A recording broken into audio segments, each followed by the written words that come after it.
Hey classes, welcome back. There's so much to talk about today. I don't know if I'll get to it all in the 10 or so minutes that I try and make these videos. So if there's anything I miss, I'll put it out there on the notes that'll be published online. Wanted to get one out there to kind of recap where we've been, where we're going, and some of the things that we saw on week 22 here Monday. So let's jump right in. We started off right here with that little asterisk up there. That means you don't have to write it down. It was more of a current events thing. You know, myself and Mr. Westbrook sometimes start with some current events. He does CNN 10 a lot, which is awesome. In this case, I wanted to talk just a tiny bit about the James Webb Space Telescope because it has to do with a lot of the things that we saw earlier in the year. Way back in 1999, when I was working at St. Gregory's School as a student teacher back then. It's the same school, by the way, where Tom Brady went, actually, before he went to Sarah High School. I'm mentioning him because later on, Aaron Rodgers is going to come up in our discussion today, if anyone watched football over the weekend. But when you checked out the 1999 year, somewhere along that year, we had the Mars Polar Lander.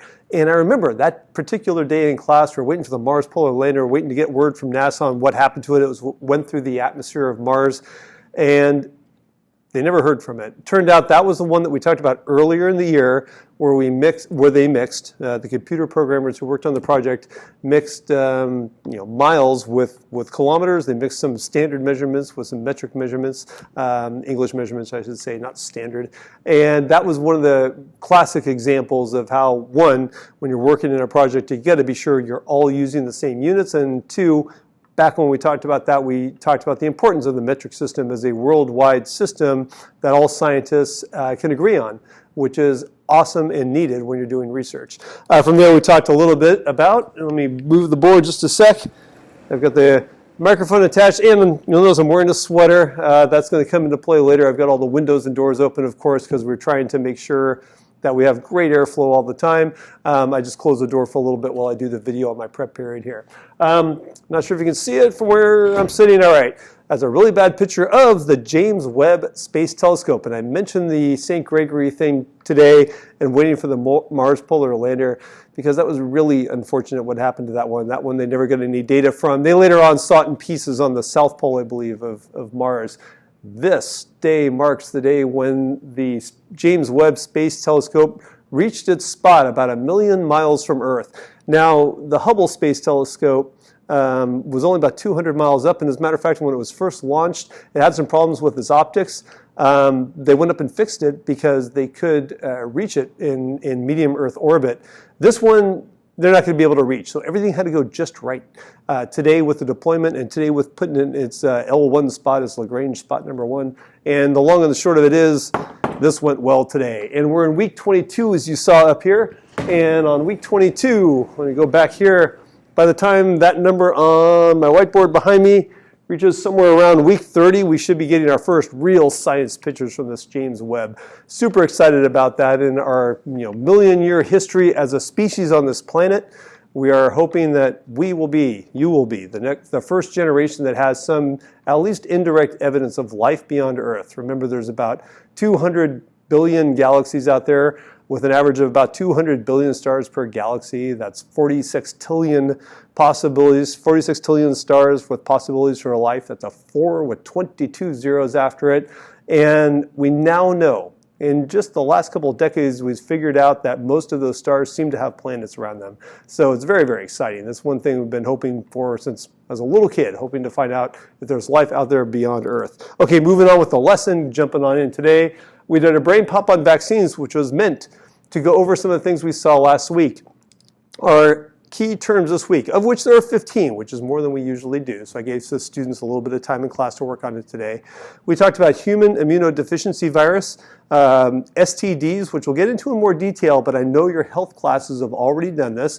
The California Youth Health Act, we start teaching those in 7th grade, which is awesome. So one of the things we're talking about is viruses that can be passed on through casual and through intimate contact, and it's very, very important to start learning about in middle school and beyond.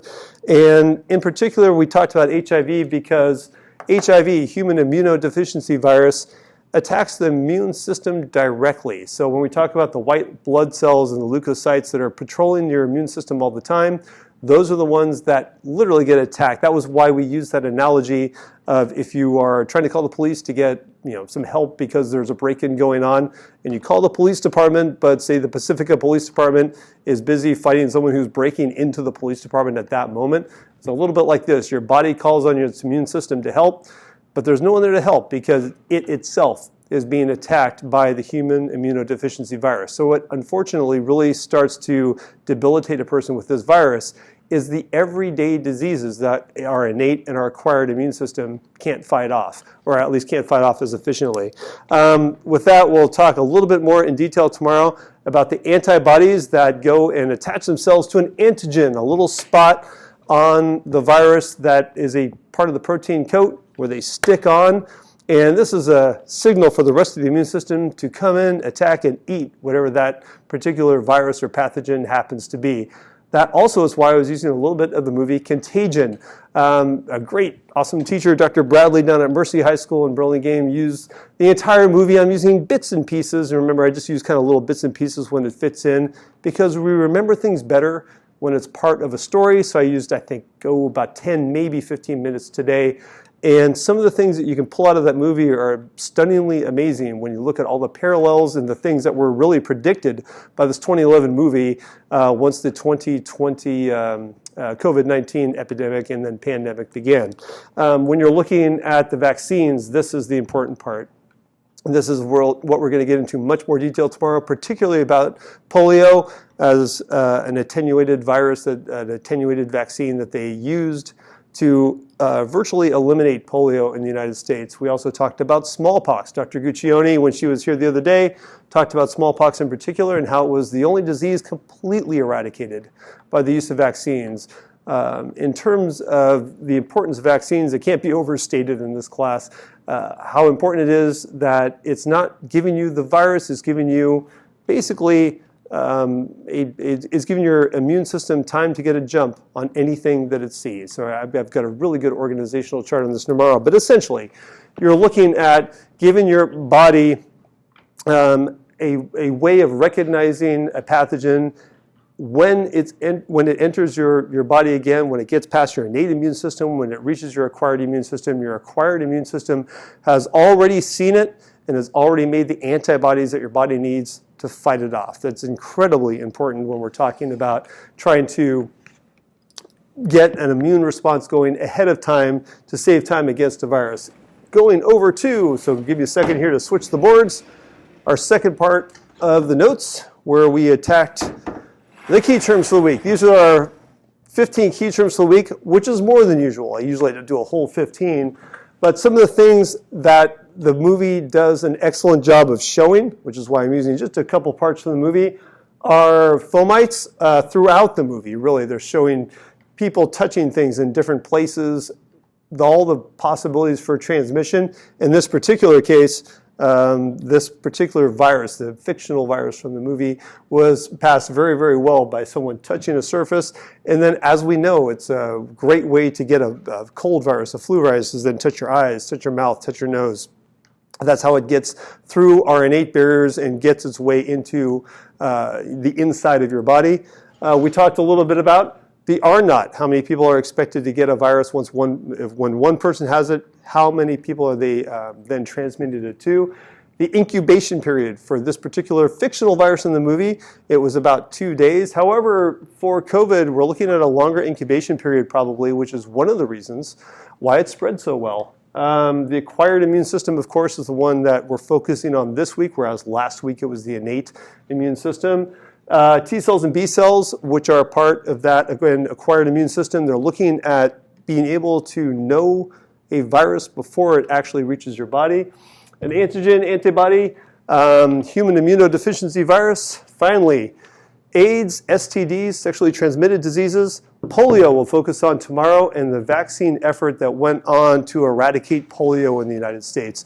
It's one of those things that are incredibly important to keep up with in terms of everyone in this class, when we have a full class right here, has had the MSR, the measles, mumps, rubella, or MMR, excuse me, measles, mumps, rubella vaccine when they were little. Vaccinations are key to stopping this pandemic. Some of the other things that you end up seeing in the movie that were incredibly predicted by the 2011 movie Contagion. It doesn't nail everything, but you got to remember that you are trying to cram a large story into a little less than 2 hours. Is forsythia. It's just an herbal. It's basically herbal tea. It's basically a crushed up flower that you can take and put into tea and things like that. But throughout the COVID pandemic, we've seen people claim that some kind of herbal or homeopathic remedy can stop this. We've had everything from people even suggesting, ingesting cleaners and things like that to flooding the body with ultraviolet radiation.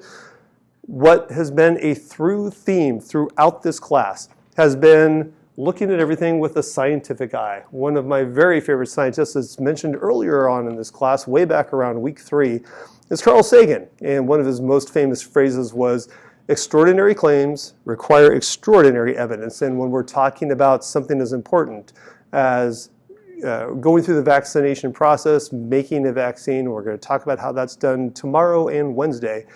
When you're making a vaccine, you're talking about trials and things standing up to the scrutiny of science. And when you're talking about forsythia up here, it's a good example of a homeopathic remedy that you can take all you want, but there's no evidence that it works. As a matter of fact, one of the football players that was in a big game this weekend, I believe it was Aaron Rodgers of the Green Bay Packers, claimed to have been immunized against COVID-19.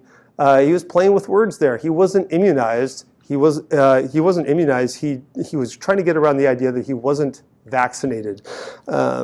He instead had some type of homeopathic remedy that he had taken that he claimed would protect him against COVID-19. The point being, homeopathic remedies have to be looked at with an extremely critical eye in terms of, does it meet the scientific requirements? Does it meet the standards of what we consider to be really protected with acquired immune defense? Does your body have antibodies to this particular virus? And in his case, no, it doesn't. So that's very, very important. We're looking at pseudoscience. We do one of our units later on, which is one of my personal favorites, on pseudoscience. All the ways out there that people have tried to say, oh, this is scientifically proven. The second you hear this is scientifically proven, your ears will perk up and say, well, wait a second, that's not how science works, okay? So that's an important through concept all throughout this year. Weaponized, again, in the movie, they do a very good job of showing in one or two cases where people say, well, could this have been perhaps some type of virus that escaped from a government lab, that escaped from some secret lab where they were trying to weaponize the flu virus? That claim was made about COVID-19, and once again, it goes back to Carl Sagan. Extraordinary claims require extraordinary evidence, and there's no evidence for it.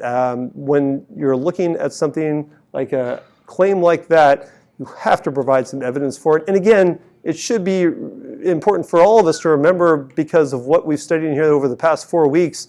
It's almost like a virus's job to mutate. That's what it does. That's how viruses have been with us for the last probably 3 billion years on this planet. And you're looking, when I say us, life as a whole, viruses probably emerged around the same time as the very first cells. And so you're looking at something that survives because it mutates. So that's what COVID-19 has done very well, which we've certainly seen here with the Omicron variant of this particular virus. And then finally, when we're looking at Dr. Mears, she represents, played by Kate Winslet in the movie. I believe Dr. Ellis Cheever, played by, let me think, it was, I'll think of his name, Lawrence Fishburne in the movie. He kind of represents a Dr. Fauci type character who gets much maligned for simply giving science advice in the movie. Dr. Mears' character is supposed to be like representing the healthcare workers who are out there on the front lines. And while it might be hard for us students and teachers and stuff to be in a classroom with masks on, that is nothing compared to the healthcare workers that are out there every single day with personal protective equipment, of which they often don't have enough of on the front lines in the early days of this pandemic. They're reusing masks, trying to wash old masks and use them again and again.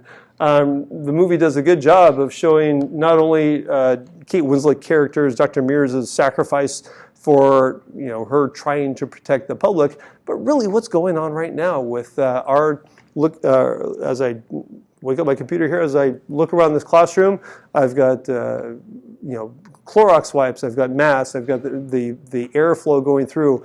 These are all the things that are proven to slow down the R value of this virus and to slow down the transmission. So that's why we're doing all this. Your job, of course, this week is those key terms. The 15 of them are due defined by Friday at 3:30. No later than that, please. There will be a quiz out there on Wednesday afternoon. As usual, the online quiz. And my job is to catch up on the last quiz. I have a lot of those to grade, and I will get those into the grade book hopefully this evening. Have yourself a great day, everybody. Hope that was a good quick recap of where we are and where we're going today.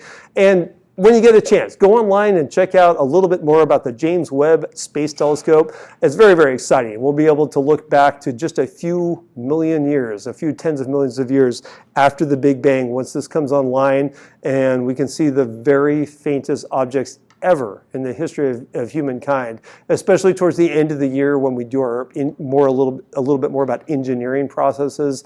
It's just a stunning example of the amazing engineering to get this out there and to be able to look back in time almost 14 billion years. Take care and have a wonderful week 22 and a wonderful Monday. See you later. Bye-bye.